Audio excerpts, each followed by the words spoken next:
खुशी खुशी के इस अड्डे और हैप्पी भारत मिशन के मेरे इस लक्ष्य पर आप सबका स्वागत है, जहां मैं खुश रहने के अनमोल सूत्र बताता हूं।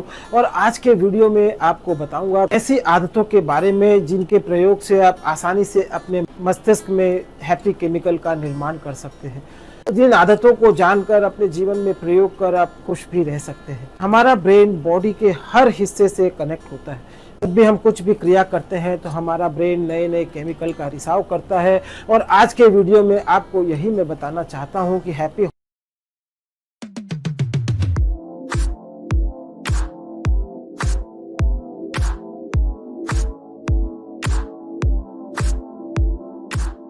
हार्मोन्स डोपामाइन का रिसाव कब होता है, कैसे होता है और इस हार्मोन के बनने के दौरान हमारे ब्रेन से कैसी तरंगें निकलती हैं और हम कौन कौन सी अपनी छोटी छोटी आदतों के बदलाव से इस केमिकल का निर्माण अपने मस्तिष्क में आसानी से कर सकते हैं।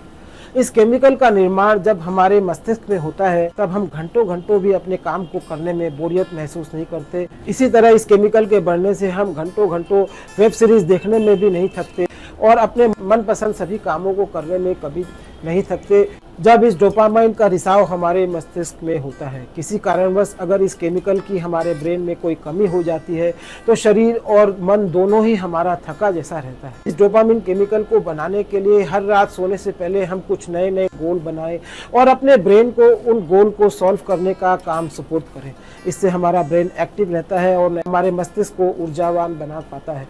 इसके अलावा हम खुद की खूबसूरती पर भी पूरा ध्यान दें, बिना स्वार्थ के किसी की मदद करें। इससे हमारे मन को सुकून और शांति मिलती है और यह सुकून और शांति वास्तव में डोपामाइन के रिसाव का काम करती है, जिससे हम खुश रहते हैं और अपने आप को ऊर्जावान महसूस करते हैं। इस डोपामाइन को बनाने के लिए हमें एक्सरसाइज करना भी बहुत ज़रूरी है, क्योंकि एक्सरसाइज से हमारा मस्तिष्क डोपामाइन का निर्माण करता है और हम खुश रहते हैं। इस एक्सरसाइज के तहत हम रनिंग, वॉकिंग, ब्रीदिंग एक्सरसाइज आदि कुछ भी कर सकते हैं। इसके अलावा हमें इन केमिकल के निर्माण के लिए एफर्मेशंस भी जरूर बोलने चाहिए और इन एफर्मेशन के प्रभाव से हम अपने मस्तिष्क को बता देते हैं कि हम अमुक चीज में एक्सपर्ट हैं, हम अमुक काम को कर सकते हैं। इससे हमारे अंदर आत्मविश्वास बढ़ता है, हमारी मानसिक शक्ति बढ़ती है और हमारी याददाश्त भी मजबूत होती है, हमारी मेमोरी बूस्ट होती है। ब्रेन में रक्त का प्रभाव बढ़ता है, ग्लूकोज का प्रभाव बढ़ता है, जो हमारे मस्तिष्क के गंदे केमिकल्स को धक्का देकर बाहर निकालता है। इससे हमारे हार्ट में भी ब्लड फ्लो ठीक होता है, हम स्वस्थ होते हैं, हमारा मन मस्तिष्क स्वस्थ होता है और हम तरोताज़ा महसूस करते हैं। इसके बाद हम केमिकल को बनाने के लिए नेचर के पास जरूर जाएं, वहां जाकर ताज़ी हवा में अपने फेफड़ों में स्वच्छ हवा भरें। और जब हम यह हवा खाते हैं तो हम दवा खाने से भी बच जाते हैं और हमें दवा खाने की जरूरत नहीं पड़ती। तो वहां जाकर हम सूर्य की रोशनी को शरीर पर ले, शुद्ध हवा का संग करें, नंगे पाँव हरी हरी घासों पर चले, पेड़ पौधों को छुएं। यह सब हमारे शरीर को ऊर्जावान बनाता है और हमारे मस्तिष्क में डोपामाइन का रिसाव करता है। वहां जाकर पक्षियों की आवाजें सुनना, वहां जाकर संगीत का आनंद लेना, यह सब हमारे मस्तिष्क को तरोताजा करता है। इसके अलावा हमें डोपामाइन के रिसाव के लिए अपने डाइट का भी विशेष ध्यान रखना चाहिए। हमें सुपाच्य चीज़ों को खाना चाहिए जो आसानी से हमारे शरीर में पच सकती है। हमें ऐसे ही भोजन करना चाहिए।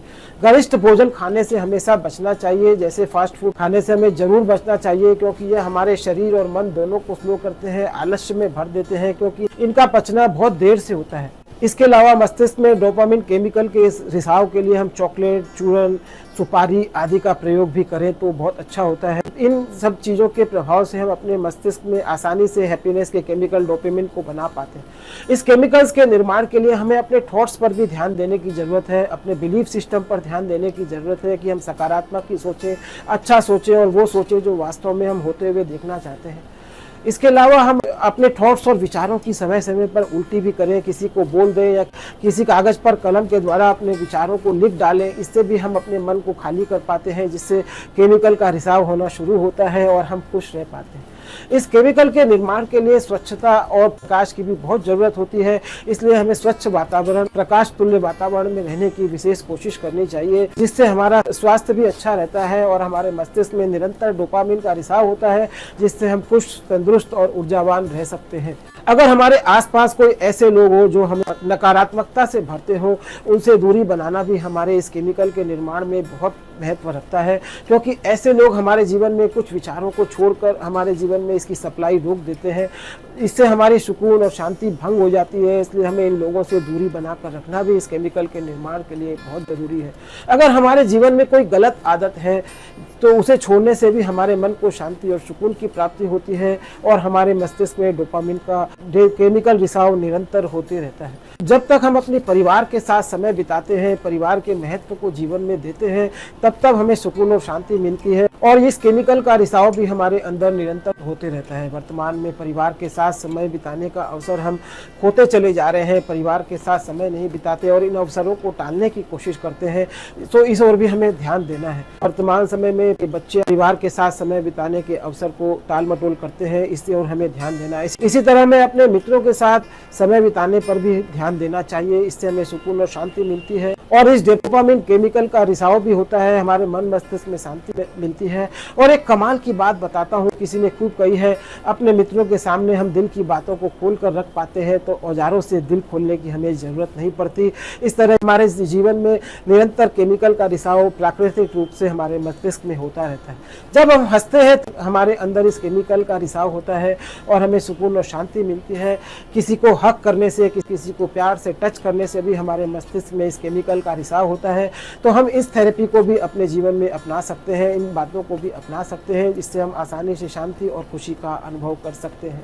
जब हम किसी नए ज्ञान को किसी से सीखते हैं या नॉलेज को ग्रहण करते हैं, तब भी हमारा मस्तिष्क इस केमिकल को रिलीज करने लगता है, जिससे भी हम खुश रहने लगते हैं। इस केमिकल की बतौर सप्लाई अपने मस्तिष्क में बना कर रख पाते हैं। जब किसी काम में हमें डर लगता है, उस काम को ही हम करते हैं और उस डर को हम हराते हैं और सफलतापूर्वक कर लेते हैं, या फिर हम अपने मनपसंद किसी काम को करते हैं, तब भी अपने मस्तिष्क में इस केमिकल का रिसाव निरंतर बनाकर रख पाते हैं, जो हमें निरंतर खुशियों से जोड़े रखता है, हमारे अंदर की ऊर्जा को बनाए रखता है। इस तरह इन कुछ आदतों के प्रभाव से हम खुश भी रहते हैं, स्वस्थ भी रहते हैं, दीर्घायु भी जीते हैं और सारा जीवन हमारा हंसी खुशी से बीत जाता है। इसी तरह हमें सेरोटोनिन केमिकल को बढ़ाने के लिए समय समय पर कभी कभी कुछ मीठा खाने की आदत रखनी चाहिए, थोड़ी देर मेडिटेशन करना चाहिए। इसी तरह अगर हम अपने मस्तिष्क में ऑक्सीटोसिन के निर्माण करना चाहते हैं तो हमें लव हार्मोन को बढ़ाने के लिए प्रयास करना चाहिए। इसके तहत हमें टच थेरेपी या सोशलाइज होने की ज़रूरत ज़्यादा होती है, इस ओर भी हमें ध्यान देना चाहिए। इसी तरह अपने मस्तिष्क में अगर एंडोर्फिन को बढ़ाना हो तो आपको बेफुजूल हंसने की कोशिश करनी चाहिए, कोई बुक पढ़नी चाहिए, कोई मूवी देखनी चाहिए। इस तरह यह केमिकल आसानी से आपके मस्तिष्क में रिलीज हो जाता है। हम मानव जानवरों की तरह ही खाने पीने सोने के अलावा कुछ न कुछ हर समय सोचते रहते हैं, अपने डेवलपमेंट पर काम करते हैं या व्यर्थ की बातें भी हम सोचते हैं, प्रॉब्लम सॉल्विंग पर भी काम करते हैं, नए नए तरीकों से एंजॉय करने की कोशिश करते हैं, नई नई बातों को देखते हैं, सोचते हैं और उसे ग्रहण करते हैं। और इन सब चीज़ों के प्रभाव से हमारे मस्तिष्क में नए नए रसायन उत्पन्न होते हैं, जिसकी वजह से हम सुख दुख को अनुभव करते हैं, महसूस करते हैं। और इस तरह हम इस 4 तरह के केमिकल को अपने मस्तिष्क में बना पाते हैं। इसके लिए हमें विशेष ध्यान देने की ज़रूरत है, इन क्रियाओं को जीवन में अमल करने की ज़रूरत है, इन बातों को जीवन में उतारने की ज़रूरत है, ताकि हमारा भविष्य खुशहाल बन सके, जीवन खुशहाल बन सके, हमारा मन मस्तिष्क हमेशा तरोताज़ा रह सके। मित्रों साथियों, इस तरह मैं खुश रहने की विभिन्न तरकीबें, खुश रहने की ही सूत्र अपने इस YouTube चैनल पर समय समय पर बताता हूँ और www.khushiyahikhushiyan.com पर विगत 5 वर्षों से नए नए सूत्र लिखता भी हूँ, जिसे आप अगर पढ़ना पसंद करते हैं तो पढ़ भी सकते हैं। आसानी से यह वेबसाइट पर उपलब्ध है। मित्रों और साथियों, वर्तमान में हम सब कुछ करके खुश ही होना चाहते हैं। हमारे हर काम के पीछे का अंतिम लक्ष्य खुश होना ही होता है और मैं खुश रहने की बातें ही अपने इस YouTube चैनल पर बताता हूँ। अगर पसंद आए तो लाइक करना, सब्सक्राइब करना, शेयर करना और कमेंट बॉक्स पर मुझे बताना आगे किन विषयों पर मुझे काम करने की ज़रूरत है। धन्यवाद। Thank you.